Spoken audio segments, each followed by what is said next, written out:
লুকটি মানে এরকম অবস্থা, এত কোটি কোটি টাকা, এত সম্পত্তি কিভাবে কিভাবে সম্ভব হলো? কেন সরকার দেখলেন না? মানে স্পিকার যতই বলেন সরকার এখন দায় দায়িত্ব নাই, এই কথা বললে দেশবাসী মানবে না। কারণ এই ব্যক্তিতে এই সরকারের আমলেই প্রমোশন পেয়েছে, পোস্টিং পেয়েছে, এবং এই সরকার আমলে চাকরি থাকা অবস্থায় এই সমস্ত সম্পত্তি সে ক্রয় করেছে এবং দুর্নীতি করেছে। আজকে এই একজন সরকারি কর্মচারীর এত বড় দুর্নীতি কারণে এইটাই প্রমাণ হয়েছে যে সব সম্ভবের দেশ বাংলাদেশ। স্পিকার, বাংলাদেশ ব্যাংক এবং ব্যাংকগুলি এই টাকা উত্তোলন করলো, একটা চেক দিয়ে পাঠাইলে ব্যাংকে 10 লাখ 20 লাখ টাকার 7 দিনের নোটিশ থাকে। 70-80 কোটি টাকা তিনি কিভাবে উত্তোলন করলেন আমি জানি না। মানে স্পিকার, সরকার এত বাহিনী, সরকার এত এজেন্সি আছে, তারা কি খবর রাখেন? তারা কেন সরকারকে এইগুলি জানান না? একজন রাজনৈতিক নেতা চিকিৎসার জন্য বিদেশ যাবেন, তাকে আপনারা এয়ারপোর্ট আটকে দেন, 2 ঘন্টা বসে রাখতে পারেন।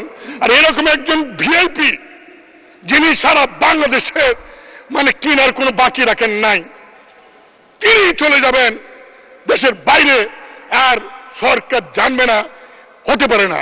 মানে স্পিকার, আমি আপনার মাধ্যমে দাবি করব, যত সরকারি আমলা আছে, এই এমপি যারা আছে, যারা পলিটিক্যাল পার্টির নেতারা আছে, তাদের সবার হিসাব আপনি নেন। সরকার সবার হিসাব নোক, আমি আমার হিসাবে 1 ঘন্টার মধ্যে দিব। আমার কি আছে, আমাদের কি আছে? মানে স্পিকার, এই যে বিভিন্ন এলাকায় বাড়ি হচ্ছে, গাড়ি হচ্ছে, লেটেস্ট মডেলের গাড়ি, আমরা টাকা পাই না বাজেটে, আমরা ইনকাম ট্যাক্স ধরতে পারি না, অথচ এই রিসোর্ট, এই যে লাক্সারিয়াস লাইফ লিড করে একজন বাড়ির মধ্যে বিদেশি ফিটিংস লাগায়, এগুলি কেন অর্থ মন্ত্রণালয় দেখেন না, দেখে এই ট্যাক্সের ব্যবস্থা করেন না? তাহলে টাকা অভাব হয় না। মানুষ স্পিকার, 2 টন গম যদি বিক্রি করে ইউনিয়নের মেম্বার, তার বিরুদ্ধে মামলা হয়ে যায়।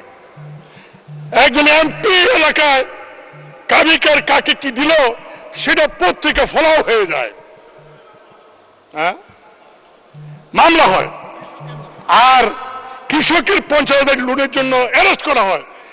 আর মানুষ স্পিকার, এই লোকটি মানে এরকম অবস্থা, এত কোটি কোটি টাকা, এত সম্পত্তি কিভাবে কিভাবে সম্ভব হলো? কেন সরকার দেখলেন না? মানে স্পিকার যতই বলেন সরকার এখন দায় দায়িত্ব নাই, এই কথা বললে দেশবাসী মানবে না। কারণ এই ব্যক্তিতে এই সরকারের আমলেই প্রমোশন পেয়েছে, পোস্টিং পেয়েছে, এবং এই সরকার আমলে চাকরি থাকা অবস্থায় এই সমস্ত সম্পত্তি সে ক্রয় করেছে এবং দুর্নীতি করেছে। আর সে বলে দুর্নীতির বিরুদ্ধে জিরো টলারেন্স। মানে স্পিকার, আমি শুধু এটুকু বলবো যে এই বিষয়টাকে গুরুত্ব দিয়ে যদি সরকার ব্যবস্থা না নেন, দুদক তদন্ত করছে, তদন্ত বছরের পর বছর যদি চলে, এই তদন্ত যদি শেষ না হয় এবং কোর্টে গিয়ে বিচার না হয়, মানে স্পিকার, তাহলে দেখা যাবে আরো যারা আছে বেনজির, তারা আস্কারা পাবে।